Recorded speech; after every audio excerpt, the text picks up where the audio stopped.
জিন আছে কিনা বুঝবেন কিভাবে? আপনাদেরকে আজকে কয়েকটা কথা বলি। যদি এই ধরনের সিমটম, এই আলামতগুলো আপনার ভিতরে থাকে, জানবেন যে আপনার সাথে জিনের প্রভাব বা ইফেক্ট আছে। যদি এই আলামতগুলো না থাকে, প্লিজ কেউ মনে করবেন না যে আপনার ভিতরে জিন আছে। এটা ওয়াসওয়াসা, মারাত্মক ওয়াসওয়াসা, আপনার ঘুম, খাওয়া সবকিছু নষ্ট করে ফেলবে।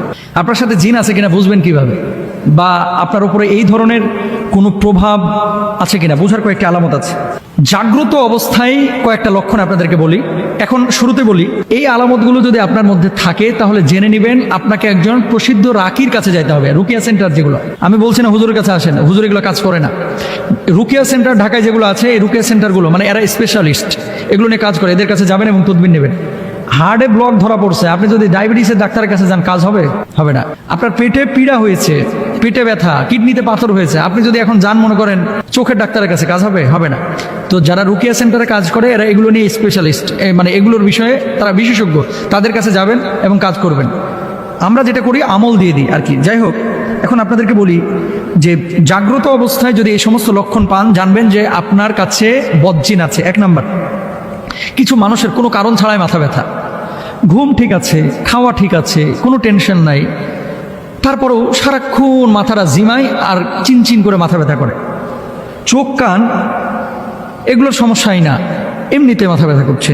দুই নম্বর, কিছু মানুষ দেখবেন ইবাদতে মোটেও মজা পায় না, নামাজ পড়তে ভালো লাগতেছে না, জিকির আজকার ভালো লাগতেছে না, তেলাওয়াত ভালো লাগছে না, আল্লাহর প্রতি বিরূপ ধারণা আসতেছে, মানুষকে দেখলেই মেজাজ খারাপ হয়ে যাচ্ছে, আব্বাকে দেখলেও মেজাজ খারাপ হয়ে যায়, আম্মাকে দেখলেও মেজাজ খারাপ হয়ে যায়। এরকম হয় কিন্তু অনেক সময়। যদি এরকম ইবাদতে বিমুখতা আসে তাহলে জেনে নেবেন যে কিছু একটা আপনার ভিতরে ঘটছে। তিন নম্বর, মেজাজ বিক্ষিপ্ত হয়ে থাকা এবং সবসময় মেজাজ একেবারে হট টেম্পারে থাকা। ভালো কথা, আপনি সালাম দিচ্ছেন, কিছু লোক দেখবেন আসসালামু আলাইকুম বলার পরে সেট করে ওঠে, কার জিনিস পাও না খালি সালাম দাও, আছে এরকম। খাবারের কথা বলতেছেন, একেবারে সেট করে ওঠে, মানে রাগে যাচ্ছে, খুব রূঢ় আচরণ করছে, উগ্র মেজাজে আচরণ করছে। 4 নম্বর। 5 নম্বর, অনেক সময় খিচুনি বা মৃগী রোগী যেগুলা রয়েছে, মৃগী রোগ এটা অনেকেরই রয়েছে, আর অনেকে খিচুনি এই যে জিনের প্রভাবে কিন্তু অনেক সময় হয়ে থাকে। 6 নম্বর, হঠাৎ অজ্ঞান হয়ে যাওয়া, গাড়িতে বসে আছে কোনো কারণ ছাড়া অজ্ঞান, দাঁড়ায় আছে কথা বলতেছে কোনো কারণ ছাড়া অজ্ঞান হয়ে যাচ্ছে, রাত্রিবেলায় দাঁড়ায় দাঁড়ায় গল্প করতেছে কোনো কারণ ছাড়া অজ্ঞান হয়ে যাচ্ছে।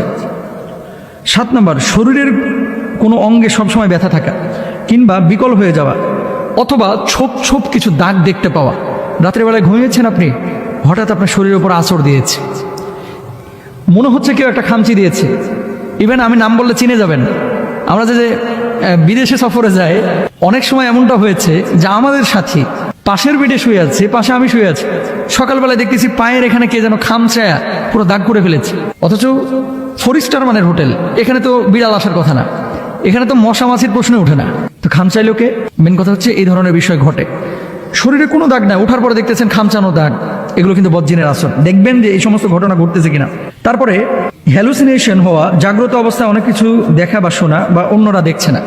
রাস্তা দিয়ে চলতেছেন, সবাই দেখতেছে সামনে বাম দিকে যাইতে হবে, পেছনে মানুষ দেখতেছে, সাইডের মানুষ দেখতেছে, আর আপনি দেখতেছেন ডান দিকে কোনো রাস্তা নাই। এরকম ঘটে যায়। যদি এরকম হয় যে একজন মানুষ সামনে একটা জিনিস দেখতেছে সুস্পষ্টভাবে আর আপনি দেখতে পাচ্ছেন না, জানবেন যে খারাপ কিছু ঘটতেছে।